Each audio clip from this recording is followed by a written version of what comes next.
सप्रेम साहिब बंदगी सदगुरु कबीर साहब के चरणों में चरण बंदगी, महंत राम धनीदास साहब के चरणों में चरण बंदगी।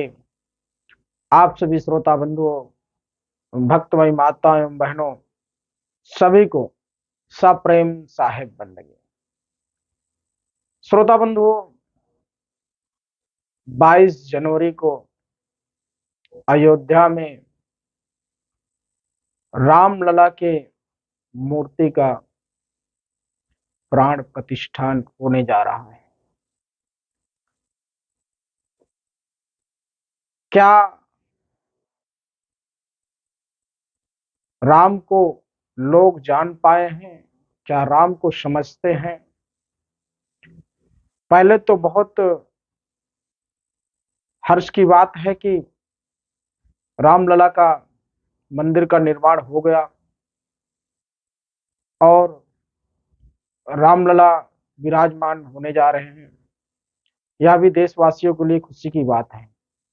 लेकिन आप वो पहले यह समझिए कि क्या प्राण प्रतिष्ठान होने के बाद भी आप राम को समझ पाएंगे, राम को जान पाएंगे?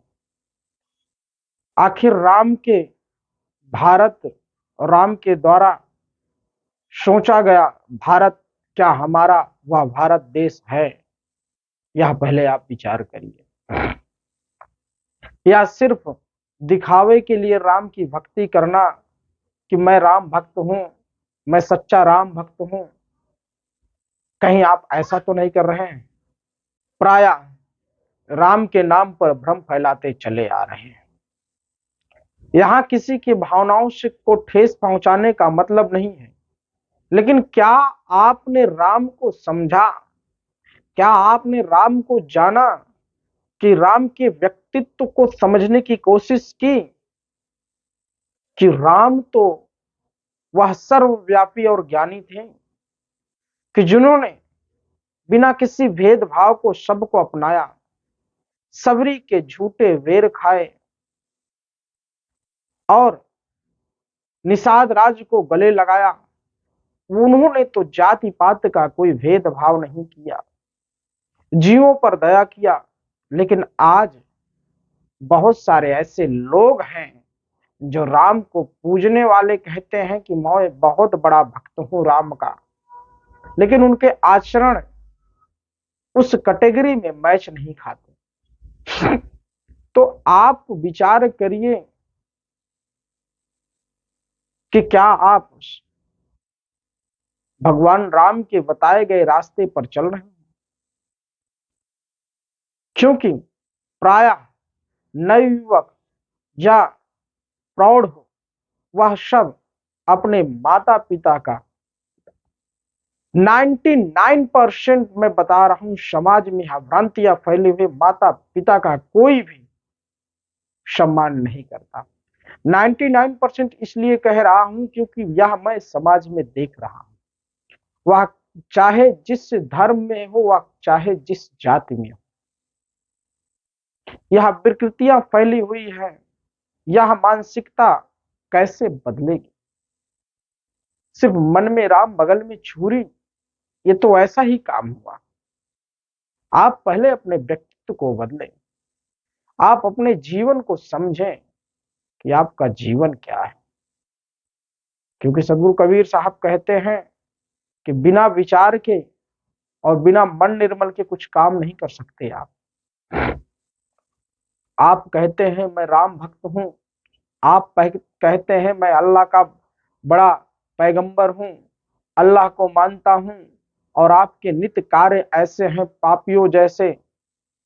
आप मांस मदिरे का सेवन करते हैं, जीवों की हत्या करते हैं। तो क्या इस भारत की कल्पना राम ने की थी? राम को ऐसे ही मर्यादा पुरुषोत्तम नहीं कहा जाता, राम को ऐसे ही नहीं लोग पूजते हैं। लेकिन पूजना जरूरी है या उनके आचरण को अपने अंदर सम्माहित करना जरूरी है? क्या उनका आचरण आपके जीवन में थोड़ा सा भी है? राम वह शब्द है। राम वह समझाने के लिए और बताने के लिए एक दृष्टांत है, जिसे आपने समझ लिया तो आप समस्त पाखंडों से दूर हो जाएंगे। क्योंकि उनका जो जीवन था, उन्होंने माता का भी सम्मान किया, गुरुजन का भी सम्मान किया, पिता का भी सम्मान किया। आज के नवयुवक क्या माता पिता और गुरुजन का सम्मान करते हैं? क्या नवयुवक जो पीढ़ी है, क्या वह इस लायक हैं कि राम को पूज सकते हैं? बात बहुत कड़वी है लेकिन सत्य है, क्योंकि उनका आचरण, उम्र बहुत कम होगी लेकिन उनका व्यसन दारू, सिगरेट, पान, बीड़ी इत्यादि धड़ल्ले से चलते हैं। उनकी जो मानसिकता होती है, वह मानसिकता बदल गई है। सिर्फ ऊपर मन से हनुमान चालीसा पढ़ लेना, ऊपर मन से कबीर को पढ़ लेना, ऊपर मन से रैदास को पढ़ लेना, ऊपर मन से नानक को पढ़ लेना, यह ज्ञान नहीं।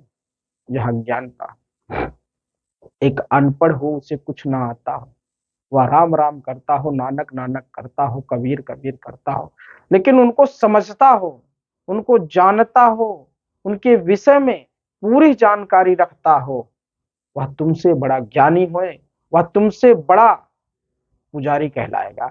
वह चाहे ज्ञान गुदरी कह ना सके, वह चाहे रामचरितमानस की एक भी अंश की चौपाइयां कह ना सके, वह चाहे गुरु नानक की एक भी बातों को जो लिखा गया उसको कह ना सके, लेकिन गुरु नानक के चरित्र को समझ सकता है, राम के चरित्र को समझ सकता है, उसको अपने जीवन में उतारने का काम कर रहा है। वह बेशक अनपढ़ है, लेकिन वह अपने जीवन में नानक, कबीर, राम, रैदास, बुद्ध, इनकी बातों को अमल करता हो, वही सच्चा माना होता है। या नहीं कि राग द्वेष की भावना रखो, या नहीं कि देश में अखंडता की जगह देश को तोड़ने का काम करो और देश में ही भ्रांतियां फैलाने का काम करो। यह राम की सोच नहीं थी। राम तो सबके राम हैं, राम तो सबके लिए सर्वव्यापी थे, लेकिन लोगों ने ऐसा भ्रम फैला दिया है। सदगुरु कबीर साहब कहते हैं कि वह जिनकी आप पूजा कर रहे हैं, उनके आचरण को सबसे पहले उतारने का काम जरूर किया करें। हमारे गुरुजी महंत राम धनीदास साहब बार बार यही कहते थे कि गुरु बनाने का फायदा नहीं है, सबसे पहले गुरु जो कहता है उसको समझो। भले तुम्हें कोई साखी ना याद हो, ना कोई शब्द याद हो, ना कोई बात याद हो, जो गुरु बताते हैं उनको जानना जरूरी होता है, उसको समझना जरूरी होता है। या नहीं कि कंठा और माला पहन लिया आपने और फिर क्या दारू पी रहे हैं, सिगरेट पी रहे हैं, मांस खा रहे हैं, मदिरा का सेवन कर रहे हैं, गांजा पी रहे हैं, बीड़ी भपका रहे हैं और कहेंगे मैं बड़ा कबीरपंथी हूं, तो वह भी गलत है। ऐसे जितने लोग हैं जो अपने आप को कबीरपंथी कहते हैं, वह भी कबीरपंथी मानने योग्य नहीं है।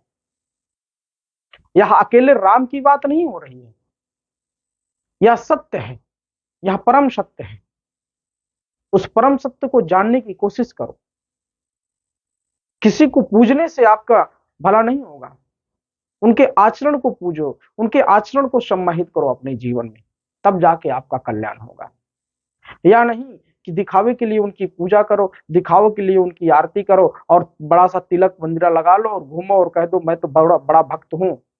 नहीं, जीवन में उनके आचरण को उतारना, जीवन में उनके द्वारा कार्य किए गए, उनके द्वारा जो जो कठिनाइयां झेली गई, उनको संसार तक पहुंचाने का काम करो कि राम ने कितना दुख सहा, 14 वर्ष का वनवास सहा, लेकिन उन्होंने धैर्य नहीं तोड़ा। या क्या तुम कर पाओगे? यहां भाई भाई के लिए 1 फीट जमीन नहीं छोड़ सकता, उन्होंने तो भाई के लिए अपना पूरा सब कुछ न्यौछावर कर दिया माँ बाप के लिए। उसी जगह भरत को देखो, जब भगवान राम जाते हैं तो भरत भी उनकी चरण पादुका लेकर पूजा करते हैं।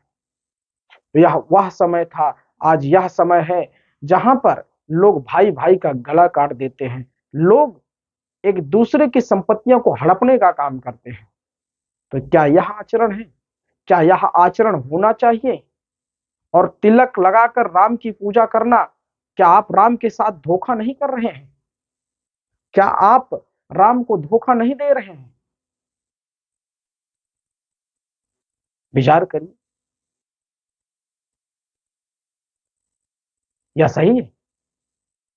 जब तक आप अपने अंदर के मन की विकृतियों को नहीं खत्म करते, जब तक आपके मन के अंदर जो है छल और तमाम बुराइयां भरी हुई हैं उसको निकाल कर नहीं फेंकते, तब तक आप राम को नहीं जान पाएंगे। तब तक आप किसी भी महापुरुष को जानने का हक नहीं है आपको।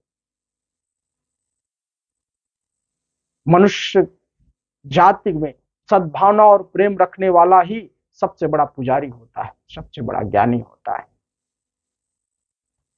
सबसे पहले आप मनुष्य बने। जो राक्षसी तामसी भोजन का प्रयोग कर रहे हैं यह आपका नहीं है। यह तामसी और राक्षसी भोजन जानवरों और राक्षसों के लिए है, क्योंकि आप जीभ लगाकर चाट कर पानी नहीं पीते हैं, आप ओंठों को लगाकर पानी पीते हैं। कभी किसी गाय या कभी किसी बकरी या किसी भैंस को मांस देकर दो, खिलाकर देखो, वो खाएगी? जब वह अपना धर्म नहीं बदल सकती, अपना स्वभाव नहीं बदल सकती, तो तुम अपना स्वभाव और धर्म कैसे बदल सकते हो मानव जात पाकर? जितने भी जीव जीभ से चाट कर पानी पीते हैं वह मांसाहारी होते हैं। यहाँ संसार में सबको अपने हिसाब से योनियां मिली हैं, सबको अपने हिसाब से उनके जन्मों, उनके कर्मों का फल मिला है। तो जब यह मनुष्य तन मिला है तो इस मनुष्य तन को जानने का तो काम करो, इसे समझने का काम करो। फालतू खाली भक्ति करना, दिखावा के लिए भक्ति करना कि मैं सबसे बड़ा पुजारी ज्ञानी हूं, और मांस मदिरे का सेवन करना, यह सच्ची भक्ति नहीं, यह पाखंडवाद है। सदगुरु कबीर साहब इसको बार बार पाखंडवाद कहे। और कबीर पंथी अगर भी ऐसा करते हैं, जो लोग दिखावे के लिए भक्ति करते हैं, और अगर वो बीड़ी सिगरेट इत्यादि भी पीते हैं, तो वह कबीर पंथी नहीं हो सकते हैं।